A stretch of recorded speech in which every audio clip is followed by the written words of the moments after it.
Antes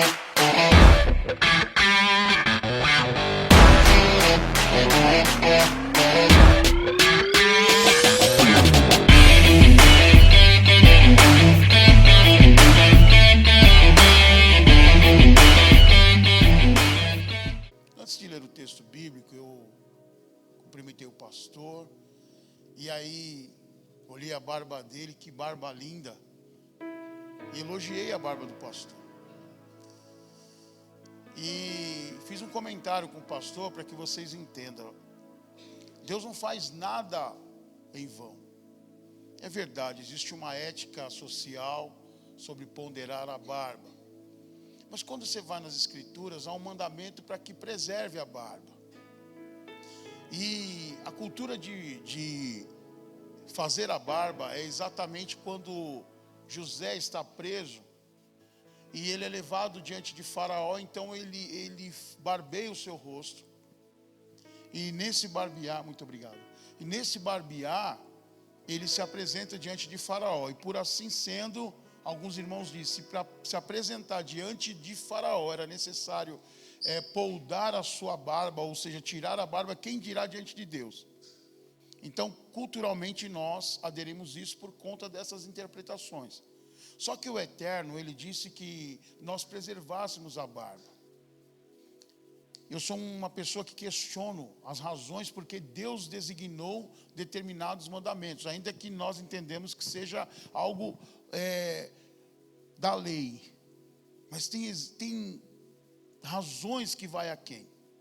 Pois bem, há mais ou menos 5 anos foi estabelecida uma lei no Detran de que toda pessoa que tem a categoria D de habilitação, ele tem que fazer um exame. Quem tem a categoria D aqui?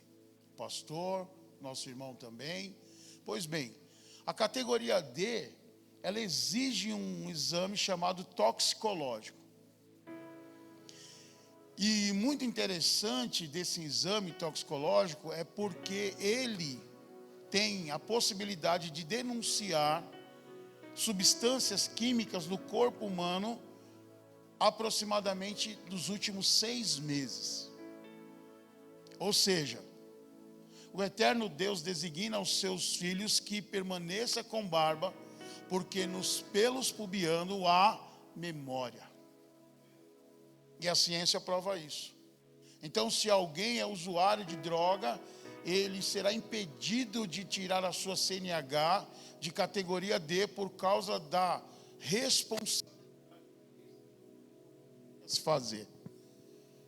Então entenda que o eterno, sabedor de todas as coisas, já sabia disso.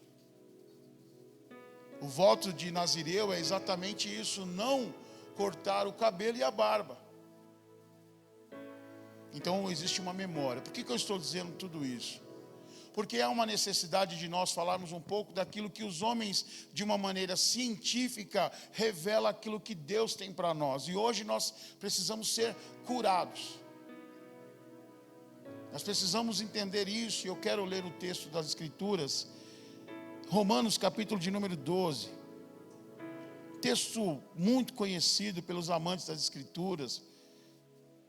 A carta aos irmãos de Roma, ela é uma carta mais usada nas dissertações de bacharéis, muito obrigado, de bacharéis e também doutorado em teologia, porque ela fala sobre a salvação pela graça, ela traz conteúdos maravilhosos. Então é um texto bastante explorado pelos amantes e estudiosos da palavra de Deus.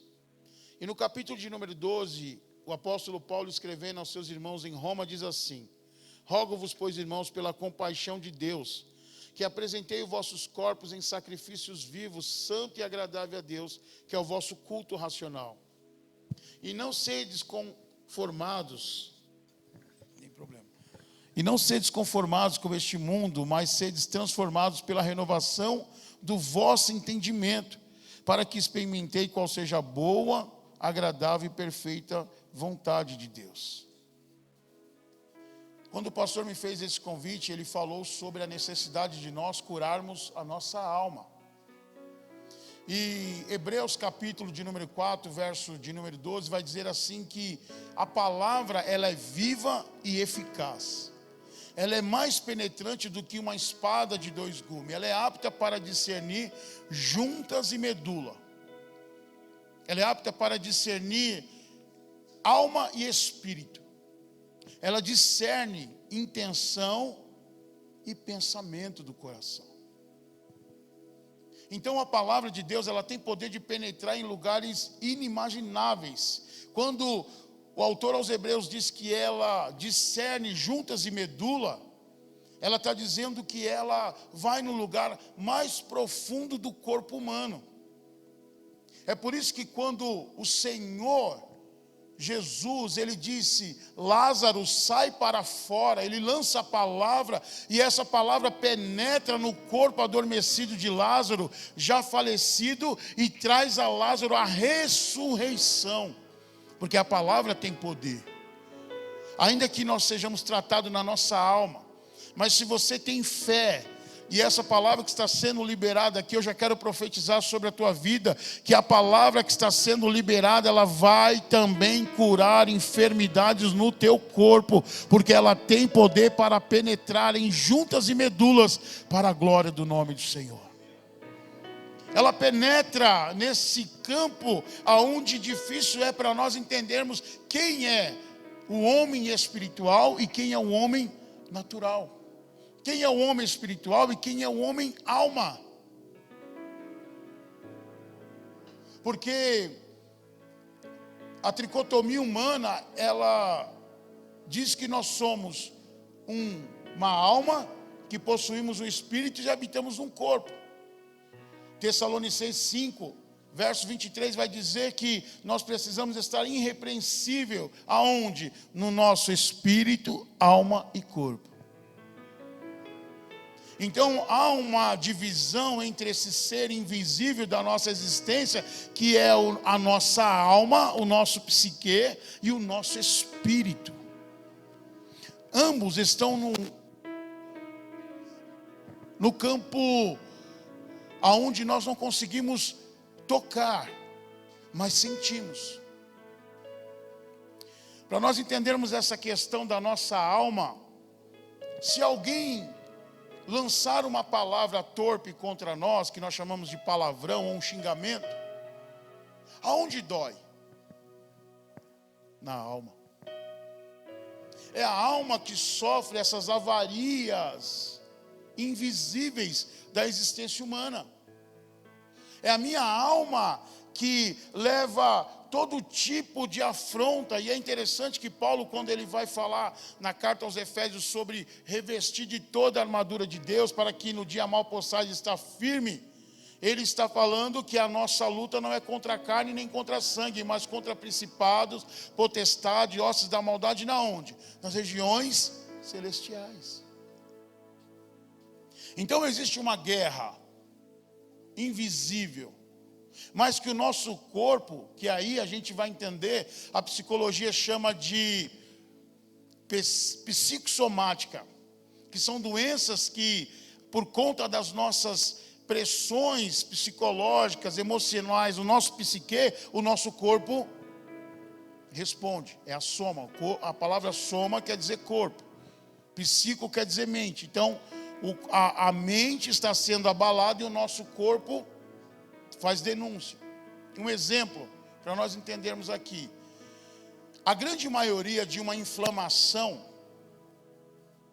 que causa nardos, caroços, espinhos, elas são exatamente reflexo, na sua grande maioria, de quê? De problemas emocionais. É por isso que a ciência é uma pessoa que foi sujeita a um câncer, isso tem muito a ver com o seu estado emocional. Por exemplo, liberar perdão. Liberar perdão.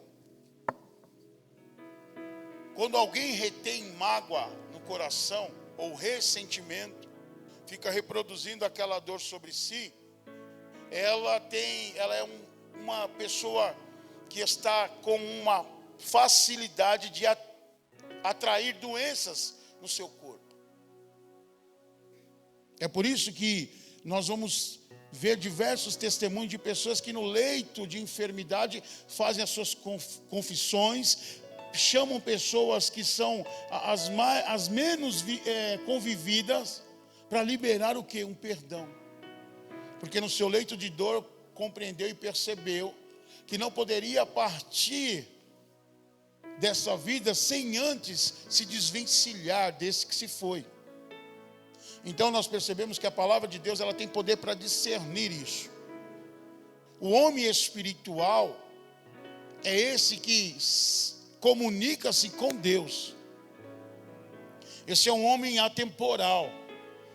É um homem que não está limitado a essa existência física, emocional. O homem espiritual, ele é aquele a qual Jesus disse: o espírito está pronto, mas a carne é fraca. É por isso que Paulo vai nos aconselhar que nós andemos em espírito, porque o espírito milita contra a carne. Então nós precisamos libertar a nossa alma desse flagelo espiritual, emocional. E aí nós vamos entender que nós estamos sendo vítima de sabedoria mundana. A Bíblia diz que os filhos das trevas são mais prudentes do que os filhos da luz. Nós estamos militando com a nossa razão, com o nosso limiar, aonde eles, de uma forma, um golpe baixo, eles militam com o subliminar, que é aquilo que está atrás. É aquilo que você não percebe na hora que você olha, mas depois, quando os seus olhos são abertos, você consegue ver numa camada após. Vou dar um exemplo bem ridículo aqui. Sabe aquele apresentador, eu gosto muito de falar dele e orar também pela vida dele, que Deus o salve. Tem um apresentador que ele fala assim: ô louco meu, vocês sabem quem é?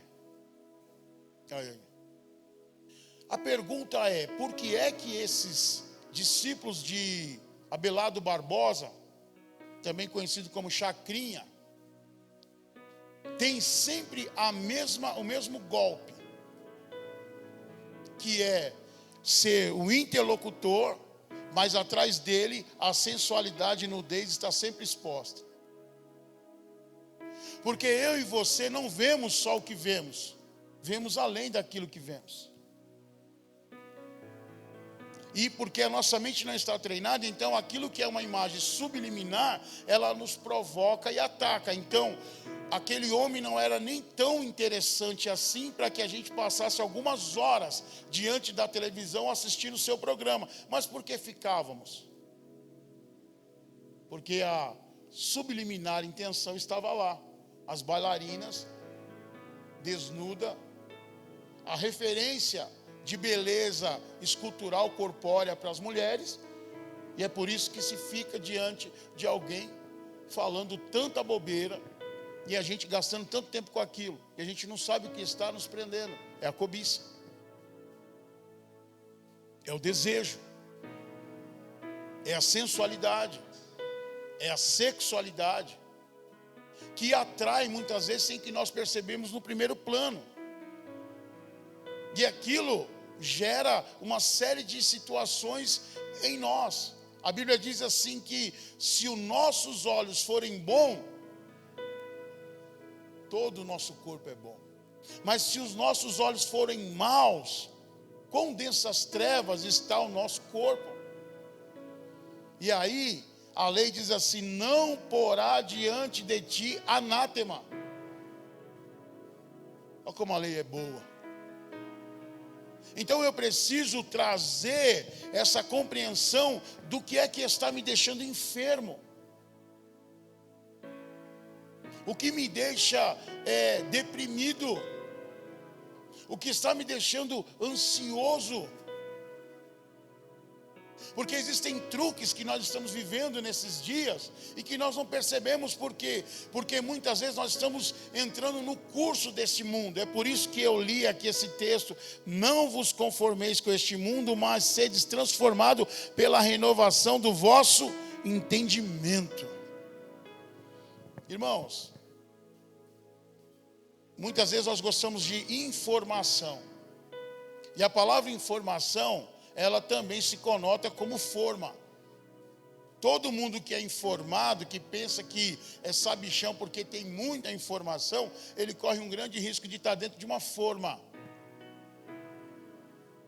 E aí, quando o texto diz não vos conformeis, ou seja, não tome a forma do mundo, não entre dentro dessa forma, renova a tua mente no pensamento daquilo que é no Senhor. Então eu preciso desta palavra que penetra e divide a minha alma e o meu espírito e começa a dar direção pelo Espírito Santo, comunicando o meu espírito e regrando a minha alma, o meu psique. Você quer ver um conflito que dá em nós, por exemplo, quando nós temos uma máxima de libertação na nossa vida? Exemplo, uma pessoa que é viciado em droga, em álcool, em pornografia. Quando ele é liberto nessa parte, o que parece? Que é plena libertação. Só que aquilo, como muitos de nós aqui fomos libertos em algumas áreas da nossa vida, são áreas que são máximas para a nossa vida como libertação.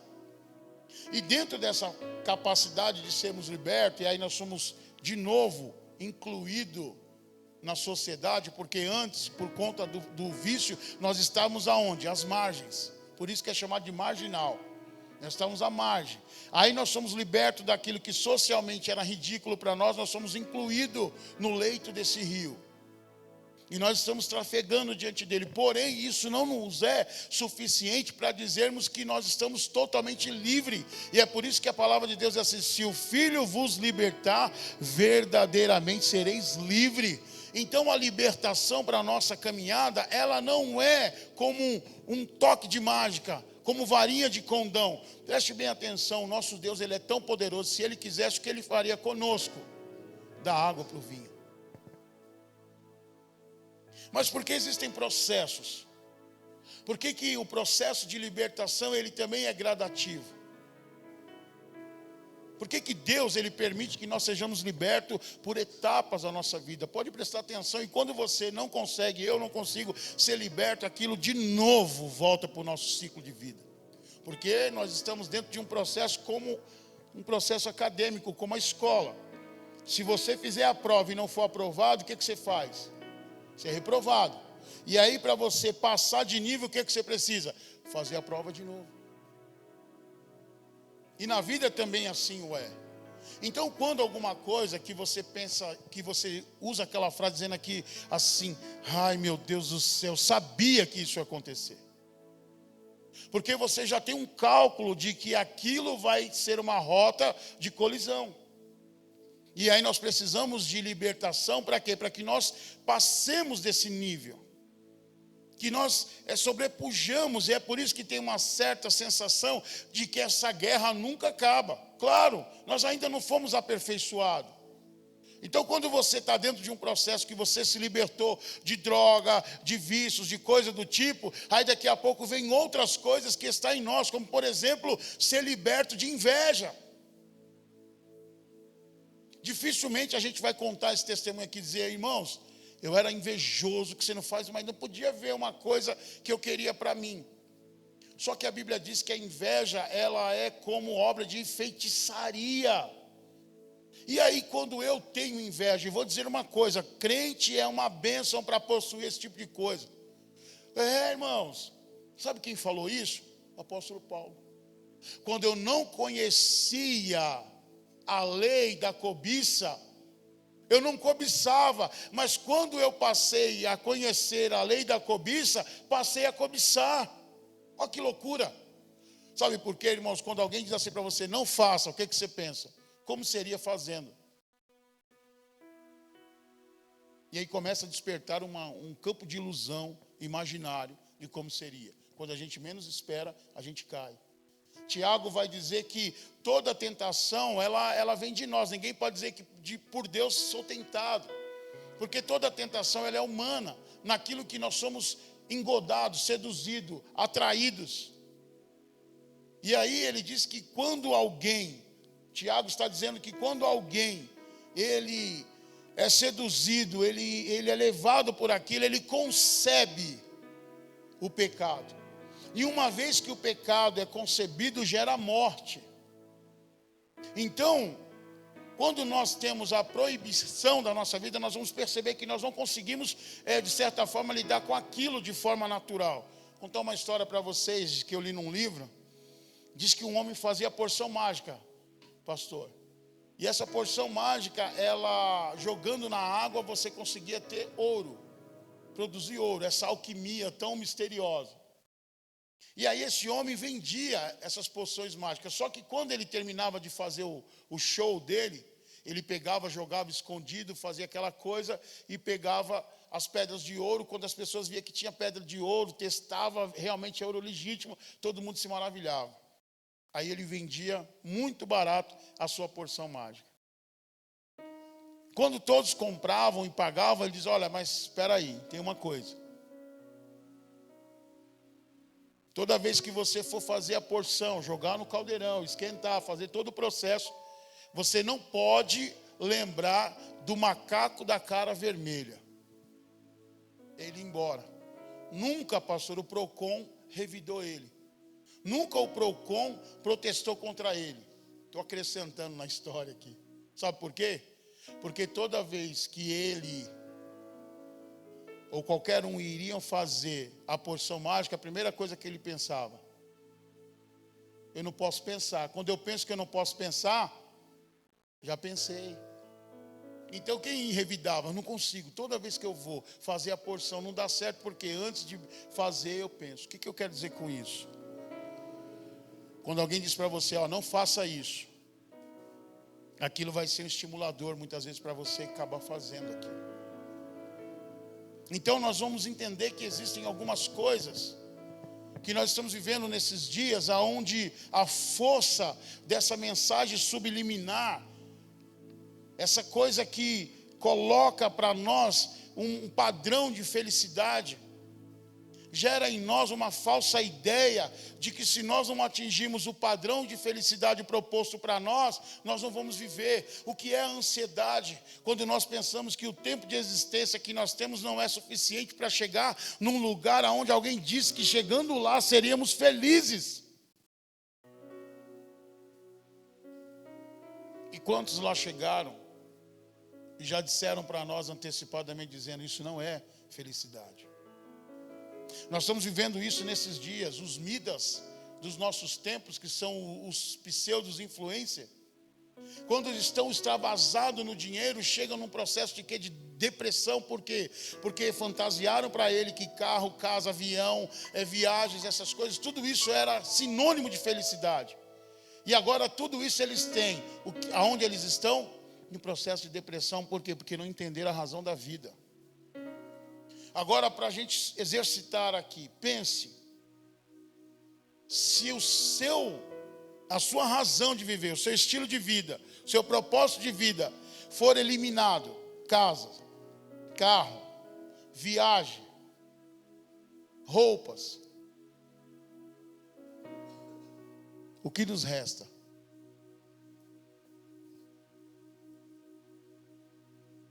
O apóstolo Paulo, no capítulo 15 da primeira epístola aos Coríntios, ele vai dizer assim: aí falaremos, comemos e bebemos, porque morreremos. Quando ele toca nesse assunto, ele está dizendo assim: sem essas coisas padronizadas pelo mundo, nós não temos razão de viver. Nós não temos razão de existência.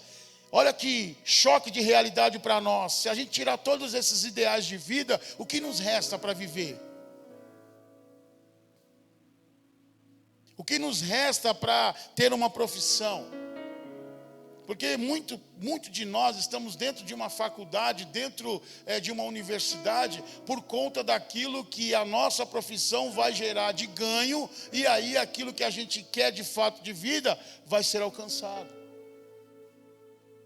E aí, se Jesus chegar para nós e dizer assim: olha, não podeis servir a dois senhores, é a Deus e a Mamon, a gente vai falar: não, Senhor, eu estou na igreja todos os cultos, eu faço parte do grupo, eu faço isso e aquilo outro, mas qual é a motivação do seu trabalho?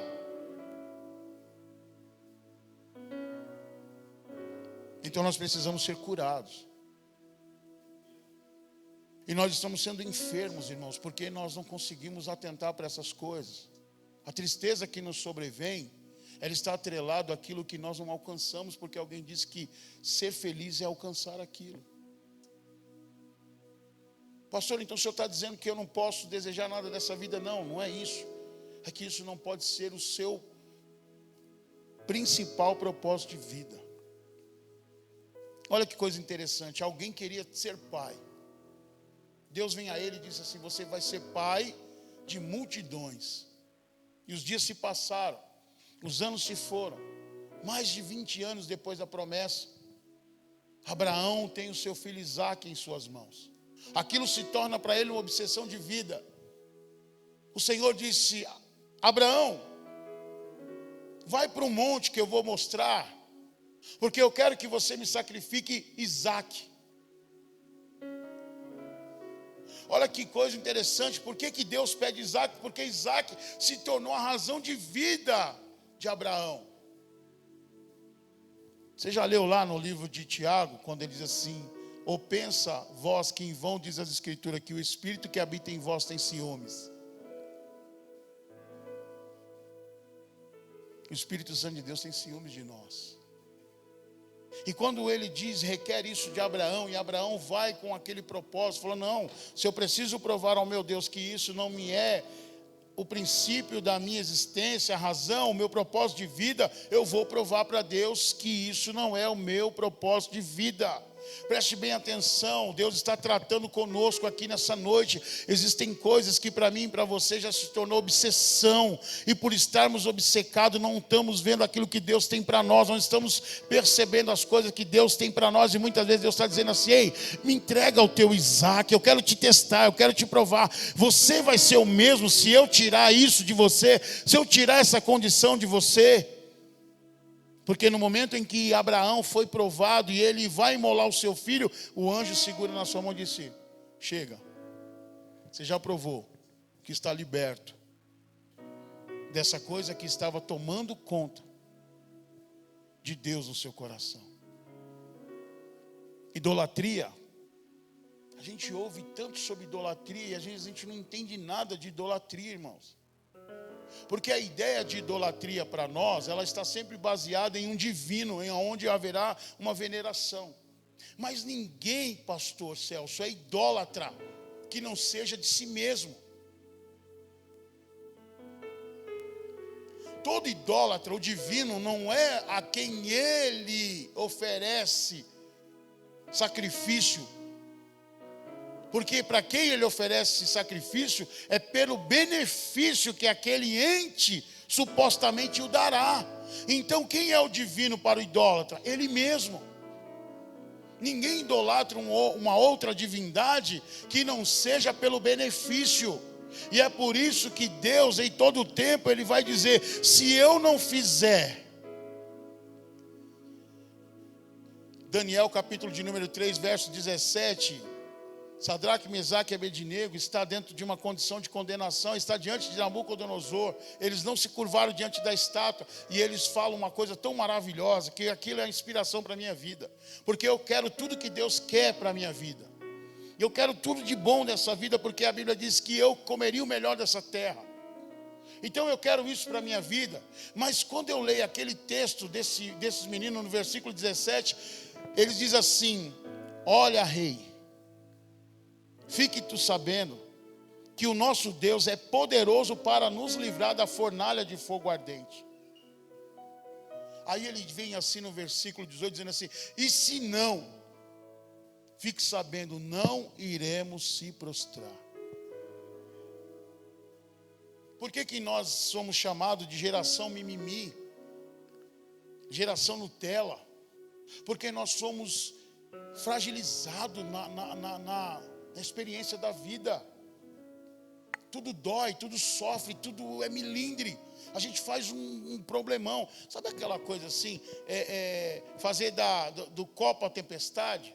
A gota d'água, irmãos, preste atenção, toda gota, ela só tem um efeito de gota. Se eu pingar uma gota aqui com essa garrafa cheia, só vai me transbordar o volume da gota. O mais que vai acontecer é que se eu colocar de determinada altura, a pressão, a lei da queda vai fazer com que isso expanda. E aí possa ser que caia mais alguma coisa, mas só aquilo. Então, não podemos fazer tempestade num copo d'água. E aqueles homens tinham uma fé a qual assim, se Deus nos livrar, glória a Deus. E se Deus nos livrar, glória a Deus. Chegou o nosso tempo. O nosso Deus é poderoso para nos livrar da cova dos leões. E se não, glória a Deus. Olha a oração do mestre. Pai, se possível, passe de mim esse cálice. Eu quero fazer uma conjectura aqui, pensar, né? Imagina Jesus orando para o Pai: Pai, se possível, passe de mim esse cálice. Imagina o Pai dizendo para ele: e se não? Qual é a resposta do filho? Seja feita a tua vontade. Forjado na dor, no sofrimento.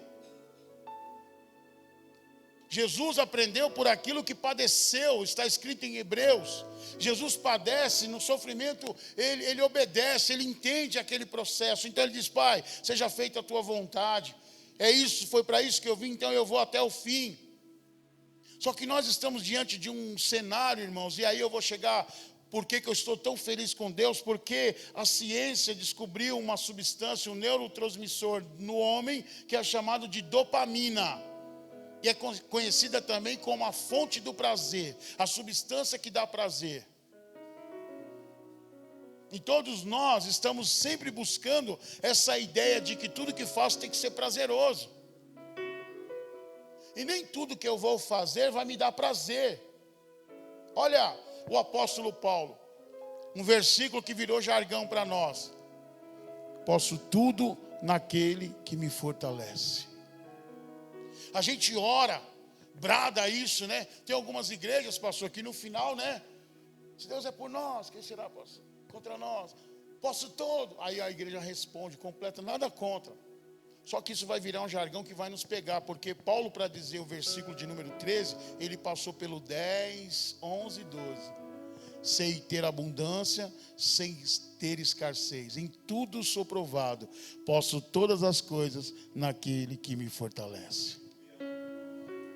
Então eu não sei só ter abundância, eu sei ter escassez. Vou falar uma coisa da minha família aqui, minha filha já está desesperada ali. Pastor Ronaldo, juntamente com a pastora Chara, administramos a nossa casa da seguinte maneira. Essa semana ninguém come carne. Jejum, pastor? Não vai comer. Geladeira cheia. Para a glória de Deus. Ninguém vai comer. Por quê?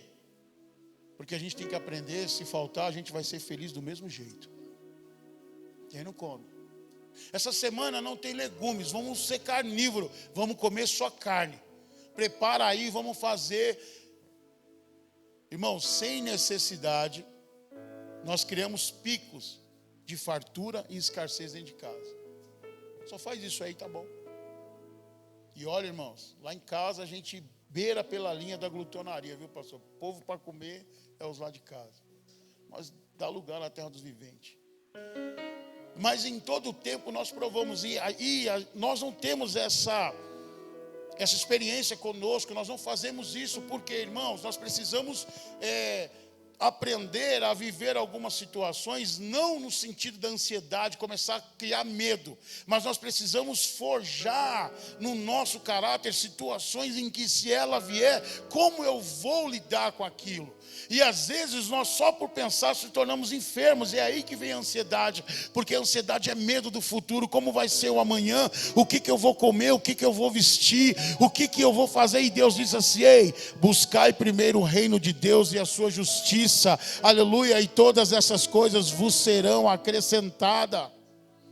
Então eu preciso confiar em Deus, e a bem da verdade, irmãos, é que a nossa fé, ela está moderada demais, e nós precisamos entrar naquilo que Paulo fala sobre o dom de maravilha, o dom de fé. Nós precisamos buscar isso, porque nós precisamos buscar os dons espirituais com zelo, e às vezes nós temos uma fé mediana, uma fé medíocre, uma fé infantil, muitas vezes. Lembra quando Jesus está falando para Pedro: Pedro, vem. E Pedro vai, aí Jesus diz assim, quando ele está num caminho, ele vê o vento, a tempestade, as coisas começam a criar como um aparente naufrágio, ele começa a naufragar. E nisso o Senhor pega na mão dele e diz assim: homem de pouca fé. Então existem medidas de fé. Quando a gente pensa assim, se eu tiver uma fé como um grão de mostarda, eu vou mandar os montes se transportar. Vou dizer, ela diz: olha, vai até o mar, se transporta para lá. Presta bem atenção. A parábola de Jesus com o grão de mostarda é que, mesmo sendo minúsculo, a mostarda se torna uma grande hortaliça. A fé cresce. E nós precisamos ser curados dessa fé aonde gera em nós muito mais medo. Entenda uma coisa, Jó, quando tudo aconteceu, o que ele diz? O que eu mais temia me sobreveio. Entenda isso, somos homens e mulheres de fé, amém? Só que se eu somar fé mais medo, o que vai acontecer? Aquilo que eu tenho medo. Por isso que Jó disse: o que eu mais temia me sobreveio. Por isso que a gente tem essa ideia. Não falei, eu sabia que isso ia acontecer, porque você começou a nutrir fé. Não estou falando de confissão positiva, que ela existe na Bíblia. Filipenses 4:8 diz assim: tudo que tiver louvor, boa fama, tudo que for amável, tudo que for, nisso pensai. Então existe uma confissão positiva. Eu tenho que pensar nas coisas boas. Vai dar certo, Deus é comigo, vai ser bênção, eu tenho que progredir. Então assim, quando a gente fala sobre confissão positiva, é porque a gente não pode viver uma fé infantil, imaginária somente. Eu preciso criar dentro dessa fé razões. Então eu preciso elevar. E a nossa enfermidade hoje é porque nós estamos sempre buscando prazer.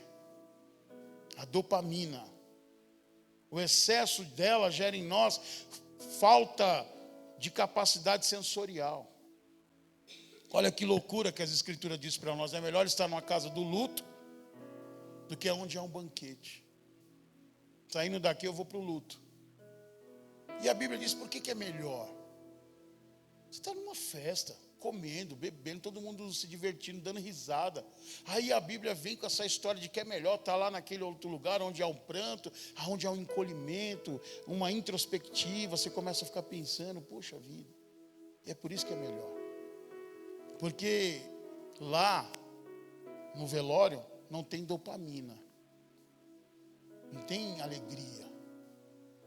Ainda que você encontre alguns entes queridos, né, nessas ocasiões, porque parece que tem que ser sacrificado um para a gente se rever.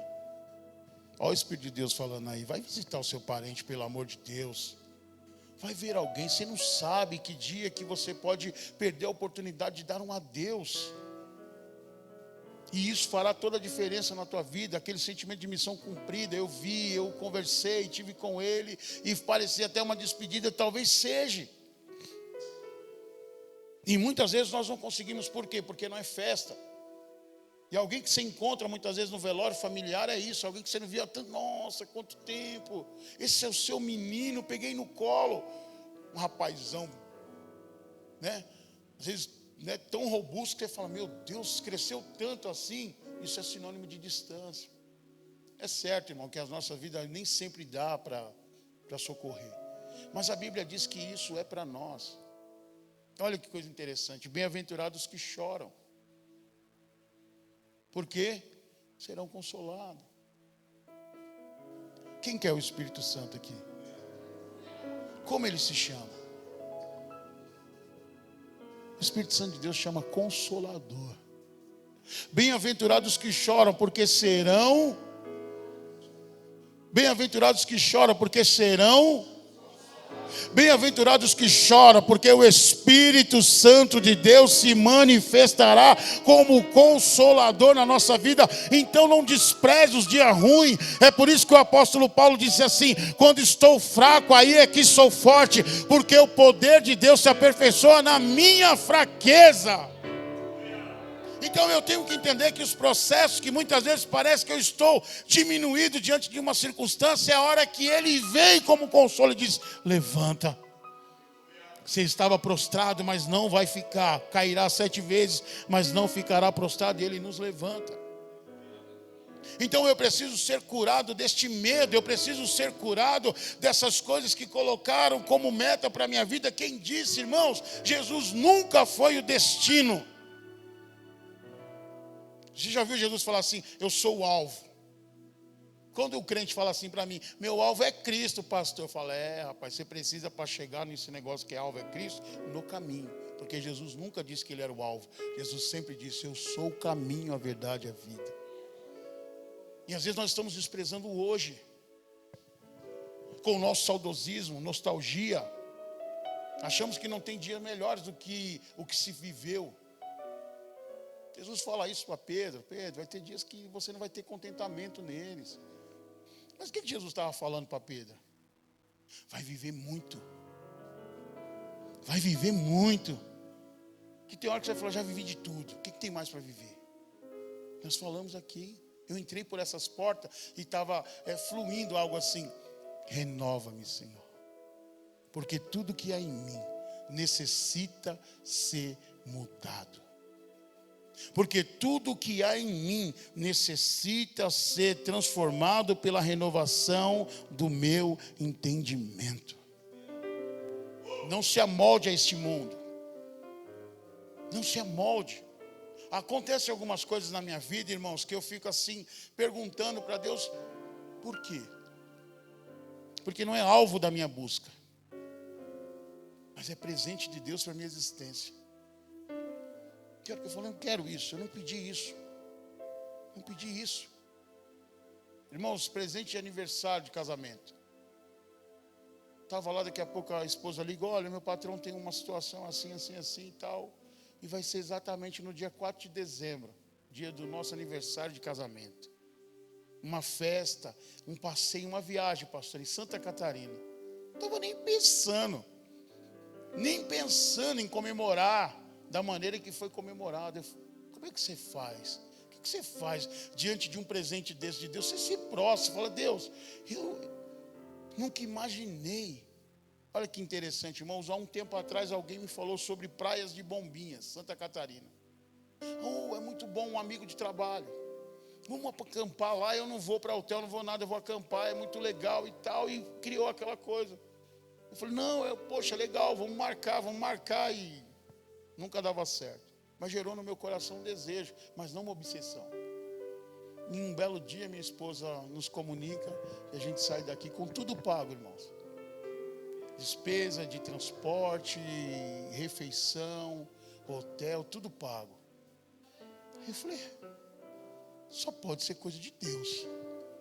Só pode ser presente de Deus. Então perceba que a ideia que nós temos de felicidade e prazer é uma ditadura.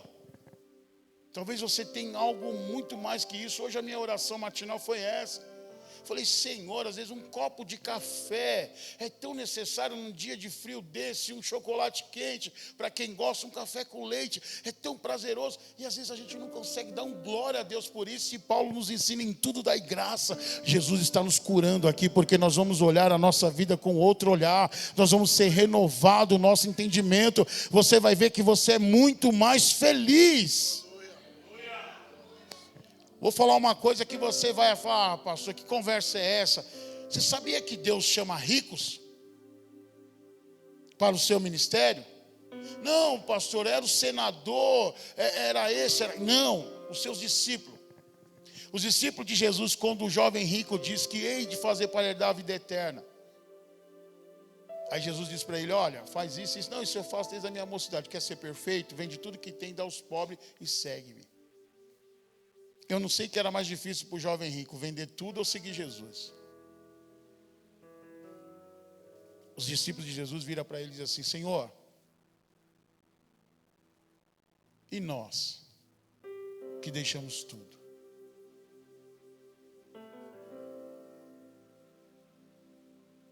Os discípulos de Jesus se igualaram àquele jovem rico. E a gente sabe na história, na biografia de muitos deles, que eles não eram tão apoderados de posses assim. Mas eles entenderam que eles eram ricos. E é por isso que eles questionam Jesus. Jesus fala uma palavra profética que eles receberiam 100 vezes mais nessa vida e na vida vindoura. Olha que coisa interessante. Nós somos ricos. Nós somos ricos. Nós somos ricos. Temos mais que o bastante. O Senhor tem cuidado de nós.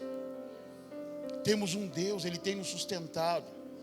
Ele cumpriu com a palavra dele: eu vou dar o que comer, o que vestir, você não vai faltar. Ele está dizendo: eu te chamei, eu te enriqueci, mas eu quero que você não seja escravo da riqueza, mas que você seja dominador das riquezas que eu quero colocar sobre a tua vida. Não tenha medo, aleluia, mas creia no Senhor. Entenda o que Deus está falando nesta noite. Não fique enfermo porque ainda não aconteceu na tua vida. Há um tempo determinado para todas as coisas. O seu tempo vai chegar, a tua hora vai chegar, aleluia. A consumação de todas as coisas da nossa vida vai chegar, mas nós temos que ter paciência. A libertação que Jesus tem para nós, como nós louvamos aqui, eu falei: Jesus, obrigado. Tem tanta picuinha ainda dentro desse homem que precisa ser liberto. Esse homem sou eu. Tanta coisa. Mas, irmão, quando eu estou falando isso com Deus, aí a profetisa do Senhor diz assim: ei, isso é um mecanismo, isso é uma chave, isso é um... Estou falando com as minhas palavras, mas eu entendi. Você tem agora esse elemento na tua mão, o elemento da adoração. Entra pela porta do louvor, pastor. Aí eu falei: meu Deus, chegou a hora.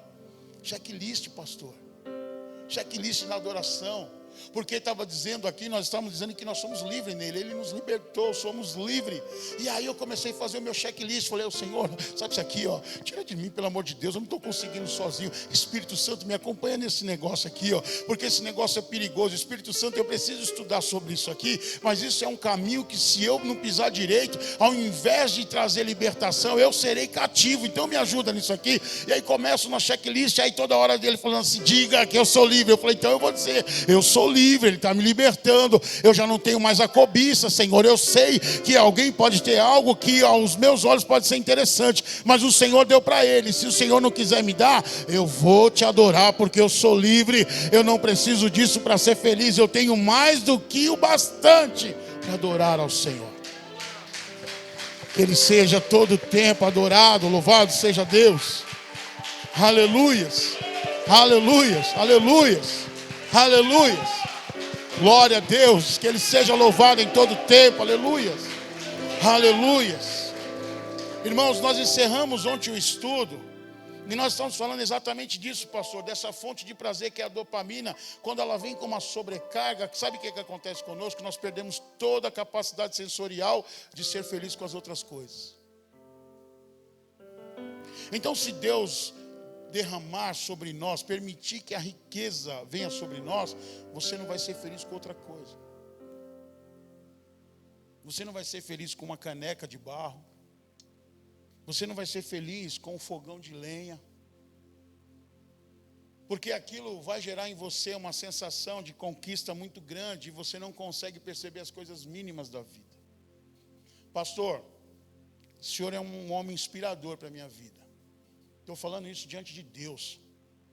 Eu descobri algo tão maravilhoso e foi pensando na vida do Senhor. Olha só, clínica de recuperação, na sua grande maioria é na onde? A localidade dela, pastor?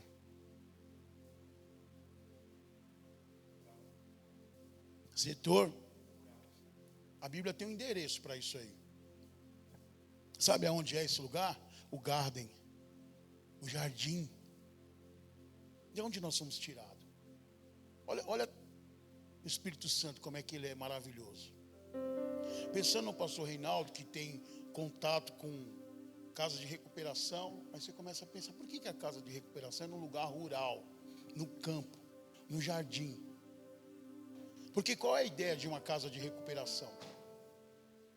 É a pessoa voltar do zero. E da onde nós viemos? Do zero, da terra, do jardim. Olha a ocupação, a terapia ocupacional. É lembrar de onde nós viemos.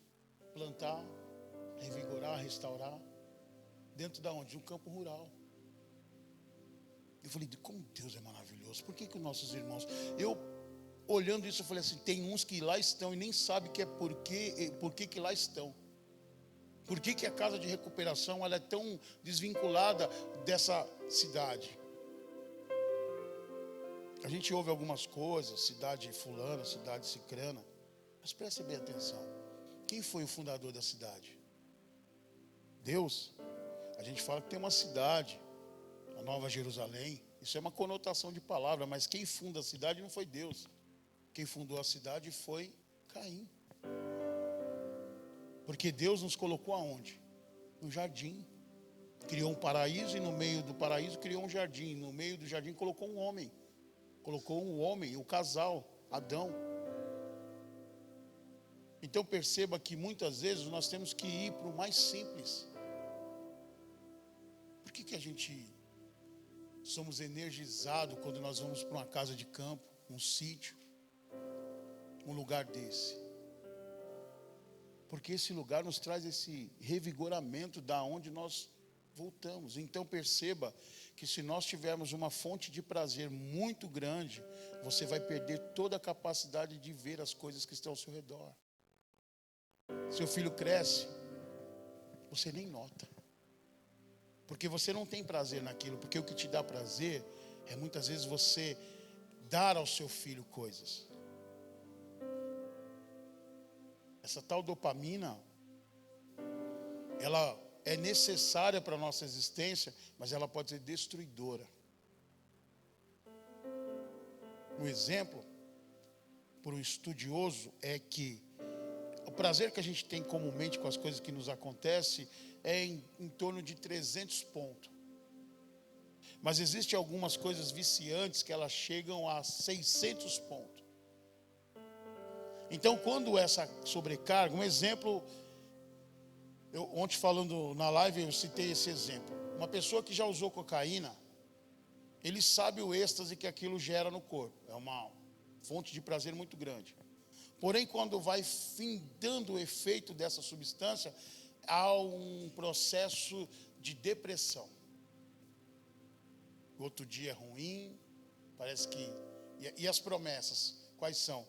Nunca mais eu vou pôr isso dentro da minha cachola. E aí, beleza. Passou um dia, 2, 3.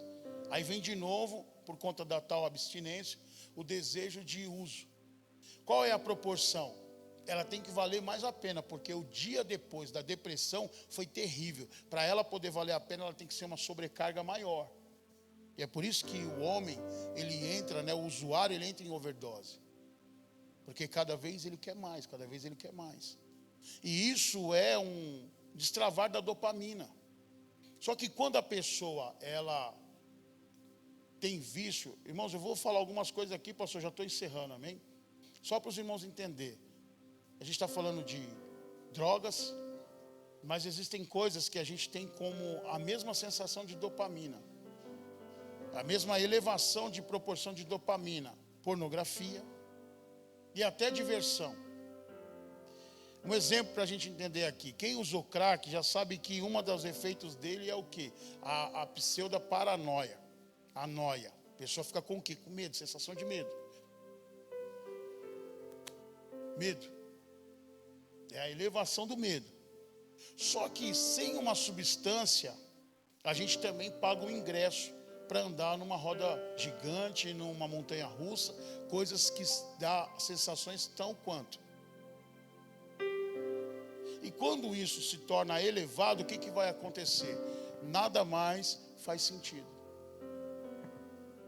É por isso que uma pessoa se deprime, porque se ela não tiver com o efeito daquela droga, não faz sentido.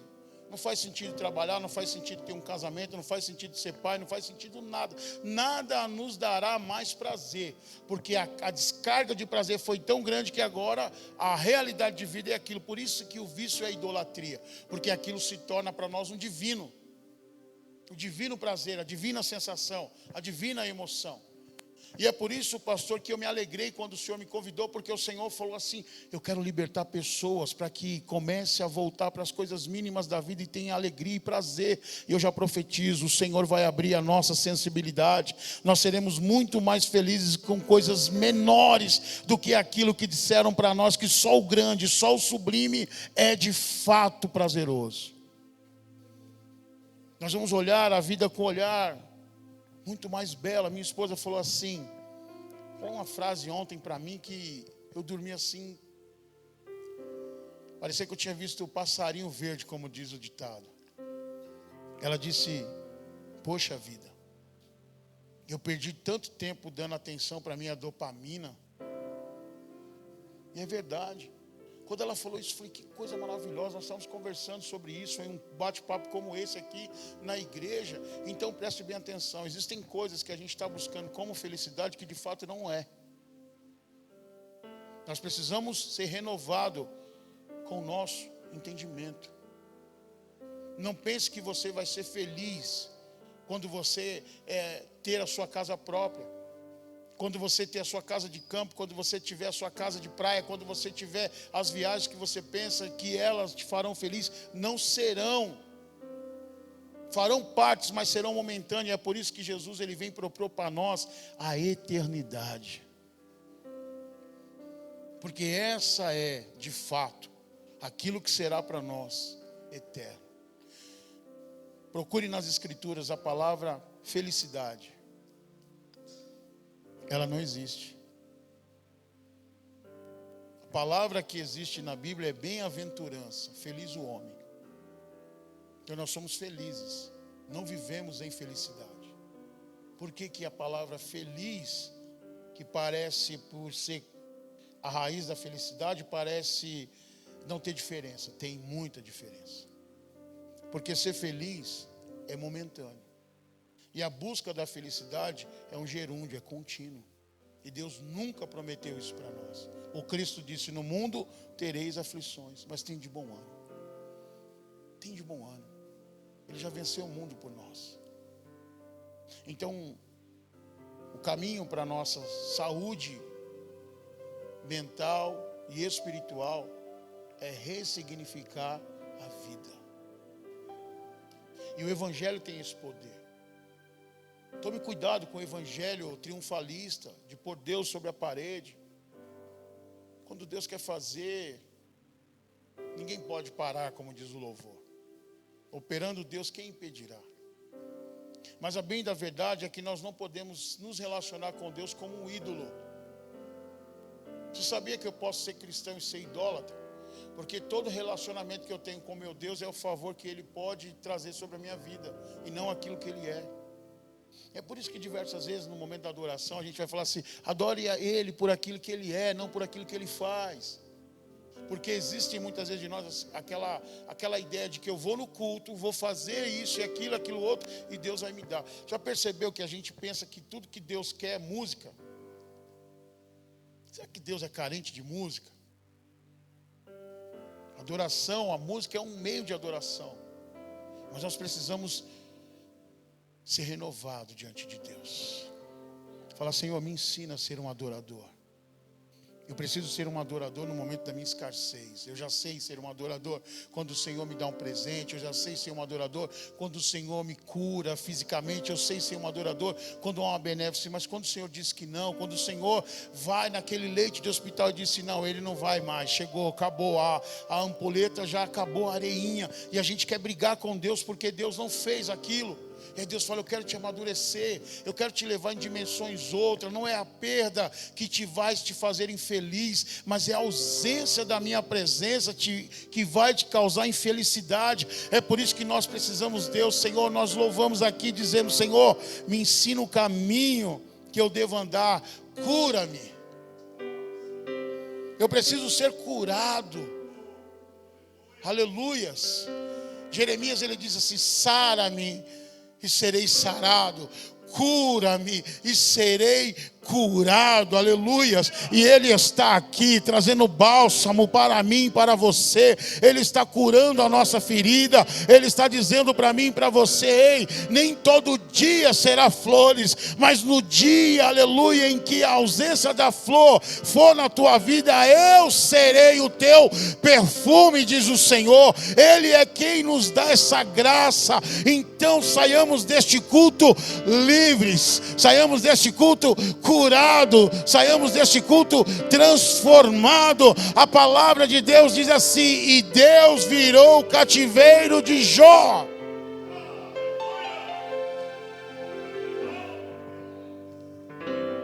Aleluias.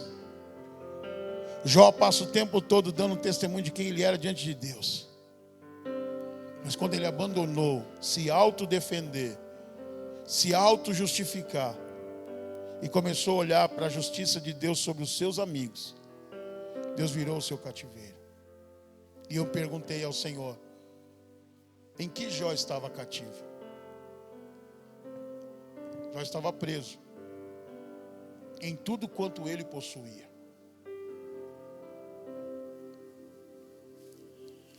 O Espírito de Deus está falando aqui que há pessoas que estão com medo de perder aquilo que você tem. Isso está te cativando, está te prendendo. E você precisa ser curado disso. Porque os que são nascidos do Espírito são como o vento. Ouve-se a voz, não sabe de onde veio e nem para onde vai. Deixa o Espírito de Deus te levar. Deixa o Espírito de Deus fluir. Deixa o Espírito de Deus nos libertar. Aleluia, saia deste lugar ressignificando a tua casa, a tua vida, tudo que é teu. Entre no teu lar hoje e olhe para tudo quanto você possui e diz: Senhor, obrigado. Aleluia, eu posso não ter tudo que eu quero. Parece uma frase feita, mas ela tem poder para nós hoje. Senhor, posso não ter tudo que eu quero, mas tudo que eu tenho foi o Senhor que me deu. Por isso te dou graças a Deus. Pastor, eu posso orar? Vamos colocar de pé, queridos.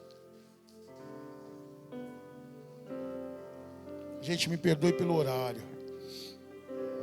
Eu quero fazer essa oração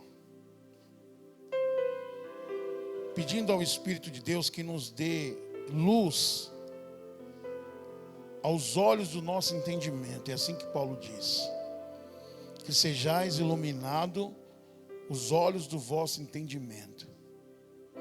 Eu posso entender, mas posso não compreender. Por isso que eu preciso de iluminação para compreender aquilo que eu entendi. Eu entendi que tem que ser assim.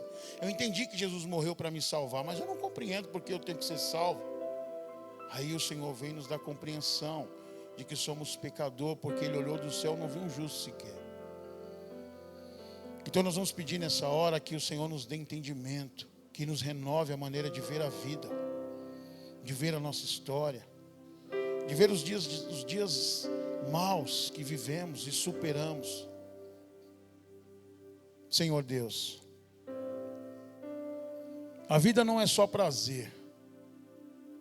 A vida tem dias de choro, dias de riso. Pois o Eclesiastes disse que há tempo para todas as coisas. Nos ensina a saber lidar com os dias de intempéries, dias difíceis em que não queremos aceitar. Senhor, nós sabemos que tudo que vem do Senhor é bom. Nós sabemos que a vontade do Senhor é boa, perfeita e agradável. Mas o mundo dita outras coisas e às vezes achamos que o mundo está certo e que as Escrituras por algum motivo se precipitou. Se o Senhor abrir, nos iluminar os olhos do nosso entendimento, seremos sarados de toda cegueira espiritual.